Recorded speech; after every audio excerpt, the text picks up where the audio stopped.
सप्तभूमि राजप्रसाद के पश्चिम की ओर प्रासाद का उपवन था, जिसकी देखरेख नायक महानामन के ही सुपुर्द थी। यहीं वह अपनी प्रौढ़ा पत्नी के साथ 38 वर्ष से अकेला एकरस आंधी पानी सर्दी गर्मी में रहकर गण की सेवा करता था। अभी भी वह नींद में ऊँघता हुआ झूम झूम कर चला जा रहा था। अभी प्रभात का प्रकाश धूमिल था। उसने आगे बढ़कर आम्र कुंज में एक आम्र वृक्ष के नीचे एक श्वेत वस्तु पड़ी रहने का भान किया।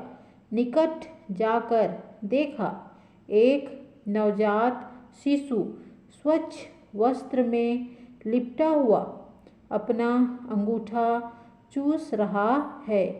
आश्चर्यचकित होकर महानामन ने शिशु को उठा लिया। देखा कन्या है।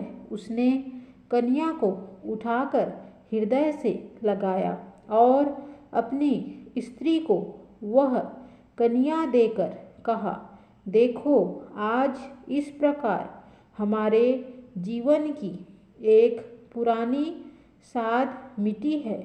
और वह उसी आम्रकानन में उस एकाकी दंपति की आँखों के आगे शशि किरण की भांति बढ़ने लगी। उसका नाम रखा गया आम्रपाली, उसी आम्र वृक्ष की स्मृति में जहाँ से उसे पाया गया था। 11 बरस बाद वैशाली के उत्तर पश्चिम 25-30 कोस पर अवस्थित एक छोटे से ग्राम में एक वृद्ध अपने घर के द्वार पर प्रातःकाल के समय दातून कर रहा था। पैरों की आहट सुनकर उसने पीछे की ओर देखा। चंपक पुष्प की कली के समान 11 वर्ष की एक अति सुंदरी बालिका, जिसके घुंघराले बाल हवा में लहरा रहे थे, दौड़ते हुए बाहर आई और वृद्ध को देखकर उससे लिपटने के लिए लपकी, किंतु पैर फिसलने से गिर गई। गिरकर रोने लगी।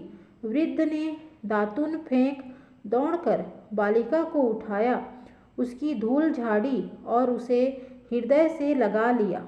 बालिका ने रोते रोते कहा, बाबा, देखा है तुमने रोहन का वह कंचुक? वह कहता है तेरे पास नहीं है ऐसा। वैशाली की सभी लड़कियां वैसा ही कंचुक पहनती है। मैं भी वैसा ही कंचुक लूँगी बाबा। वृद्ध की आंखों में पानी और होठों पर हास्य आया। उसने कहा, अच्छा अच्छा, मैं तुझे वैशाली से वैसा ही कंचुक मंगा दूंगा बेटी।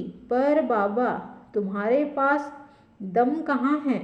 वैसा बढ़िया चमकीला कंचुक जहाँ दम में आता है, जानते हो? हाँ हाँ, जानता हूँ। और वृद्ध की भ्रिकुटी कुंचित हुई और ललाट पर चिंता की रेखा पड़ गई। वृद्ध की पत्नी को मरे 8 साल बीत चुके थे।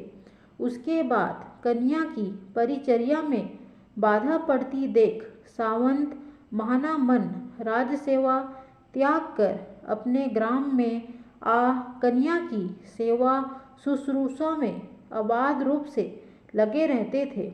आम्रपाली को उन्होंने इस भांति पाला था जैसे पक्षी चुग्गा देकर अपने शिशु को पालता है। अब उनकी छोटी सी कमाई की क्षुद्र पूंजी यत्न से खर्च करने पर भी समाप्त हो गई थी। यहाँ तक कि पत्नी की स्मृति रूप में जो 2-4 आभूषण थे, वे भी एक एक करके उसकी उदर गुहा में पहुँच चुके थे। अब आज जैसे उसने देखा, उसके प्राणों की पुतली यह बालिका जीवन में आगे बढ़ रही है। उसकी अभिलाषाएं जागृत हो रही हैं और भी जागृत होंगी। यह सोचकर वृद्ध महानमन चिंतित हो उठे, किंतु उसने हंसकर तड़ातड़ 3-4 चुंबन बालिका के लिए और गोद से उतार कर कहा, वैसा ही बढ़िया कंचुक ला दूंगा बेटी। बालिका खुश होकर तितली की भांति घर में भाग गई और वृद्ध की आंखों से 2-3 बूंद गर्म आंसू टपक पड़े। वे चिंतित भाव से बैठकर सोचने लगे। एक बार फिर वैशाली चलकर पुरानी नौकरी की याचना की जाए। वृद्ध का बाहुबल थक चुका था, किंतु क्या किया जाए। कन्या का विचार सर्वोपरि था, परंतु वृद्ध के चिंतित होने का केवल यही कारण न था। लाख वृद्ध होने पर भी उसकी भुजा में बल था, बहुत था, पर उसकी चिंता थी बालिका का अप्रतिम सौंदर्य। सहस्राधिक बालिकाएं भी क्या उस परिजात कुसुम तुल्य कुंद कलिका के समान हो सकती थीं? किस पुष्प में इतनी गंध, कोमलता और सौंदर्य था? उन्हें भय था कि वज्जियों के उस विचित्र कानून के अनुसार उनकी कन्या विवाह से वंचित करके कहीं नगरवधू न बना दी जाए। वज्जी गणतंत्र में यह विचित्र कानून था कि उस गणराज्य में जो कन्या सर्वाधिक सुंदरी होती थी, वह किसी एक पुरुष की पत्नी न होकर नगरवधू घोषित की जाती थी और उस संपूर्ण नागरिकों का समान अधिकार रहता था। उसे जनपद कल्याणी की उपाधि प्राप्त होती थी। कन्या के अप्रतिम सौंदर्य को देखकर वृद्ध महानामन वास्तव में इसी भय से राजधानी छोड़कर भागे थे, जिससे किसी की दृष्टि बालिका पर न पड़े। फागुन बीत रहा था। वैशाली में संध्या के दिए जल गए थे। नागरिक और राजपुरुष अपने अपने वाहनों पर सवार घरों को लौट रहे थे। रंग बिरंगे वस्त्र पहने बहुत से स्त्री पुरुष इधर से उधर आ जा रहे थे।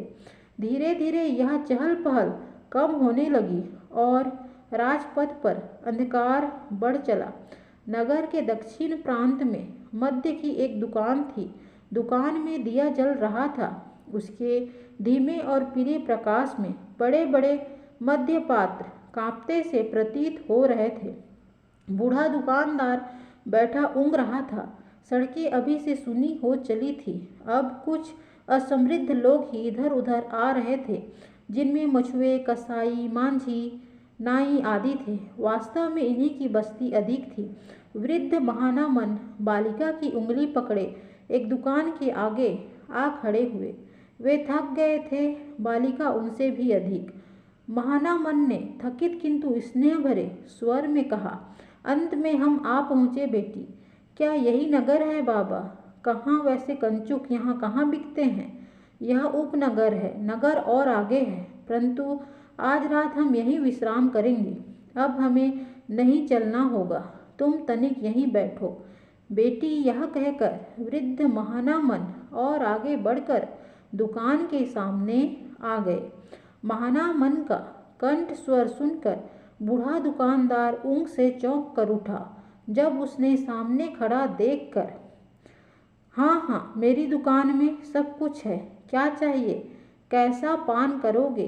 दाखा, लाजा, गौड़िया, माधविक, मैरय? फिर उसने घूर कर वृद्ध महानामन को अंधकार में देखा और उसे एक दीन भिक्षुक समझकर कहा, किंतु मित्र, मैं उधार नहीं बेचता।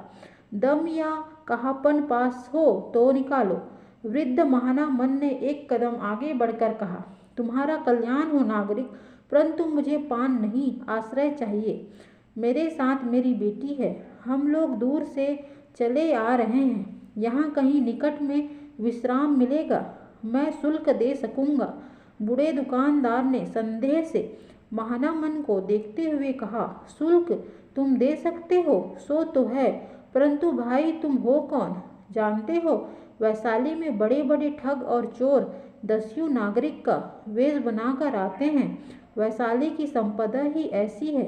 भाई, मैं सब देखते देखते बूढ़ा हुआ हूँ। वह और भी कुछ कहना चाहता था, परंतु इसी समय दो तरुण बातें करते करते उसकी दुकान पर आ खड़े हुए। बूढ़े ने सावधान होकर दीपक के धुंधले प्रकाश में देखा। दोनों राजवर्गीय पुरुष हैं। उनके वस्त्र शस्त्र अंधेरे में भी चमक रहे थे। बूढ़े ने नम्रतापूर्वक हाथ जोड़कर कहा, श्रीमानों को क्या चाहिए? गौड़ी, माधविक, दाखा।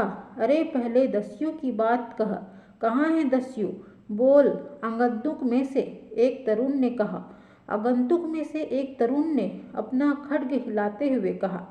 बूढ़े की घिघी बन गई। उसने हाथ जोड़कर कहा, दस्यु की बात कुछ नहीं श्रीमान। यह बूढ़ा ग्रामीण कहीं से आकर रात भर के लिए विश्राम खोजता है। मुझे भय है। नहीं नहीं श्रीमान, मैं कभी भय नहीं करता, किसी से भी भय नहीं करता, परंतु मुझे संदेह हुआ, कौन जाने कौन है यह। महाराज, आप तो देखते ही हैं कि वैशाली का महावैभव यहाँ बड़े बड़े दस्युओं को खींच लाता है। बकबक मत कर बूढ़े, उसी तरुण ने खड्ग चमकाते हुए कहा। उन सब दस्युओं को मैं आज ही पकड़ूंगा।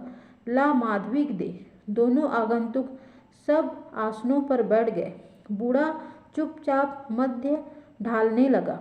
अब आगंतुक ने महानामन की ओर देखा, जो अभी चुपचाप अंधेरे में खड़े थे। अम्बपाली थक कर घुटनों पर सिर रखकर सो गई थी।